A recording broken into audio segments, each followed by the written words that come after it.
Approximately about 6 months ago, we got together with some architects and a contractor, and we started putting together ideas on how we can expand down here and what it would take, because there's a big demand that we need to fill. So we thought that, you know, we needed to do this. And when the vacancy came available here, it was the first thing that we talked about, saying, okay, this is the opportunity for us to put something together. The next couple months, it's going to be completed. They should schedule completion at the end of May.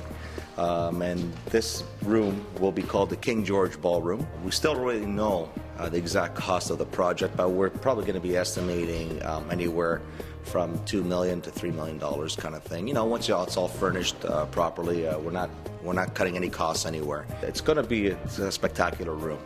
We've already started booking it out, and it's almost booked solid for this year. Before we even put a shovel on the ground, we started booking, and obviously there's a niche that needed to be filled in Hamilton, and now we're doing it. We're going to add about, anywhere in the vicinity between 50 to 70 people in addition will be employed. It's created actually an economic growth for the city of Hamilton, I think. Just with the employment and the way it's going right now, I could see that we're going to be about a 24-hour operation here. Knowing what I know about Liuna, they've always been committed to Hamilton. They've always tried to invest in the community, you know, right from the Lister block to here to the long-term care facilities.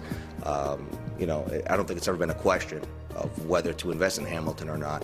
It's just been a question of when and how can they do it. This used to be the actual area where the actual trains came by. This is where they used to stop.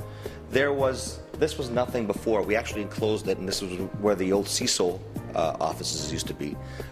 So really nothing of the actual walls on the track level is historical. The only thing that I guess we deemed historical would be the limestone wall on the south side of the ballroom here, and we are preserving that. We are actually going to restore that 100%, and I think that's going to be a beautiful feature. The facade is probably the top part is all historical, and we are going to be restoring that. Right now we've been attracting a lot of international clients. Not only are we going outside of just the GTA, which is becoming a very big part of our clientele, but once we started looking at our database and seeing where our clients are coming from, you know, we got clients coming from the States. You know, they love the idea of an old train station being renovated. They think it's different, it's unique.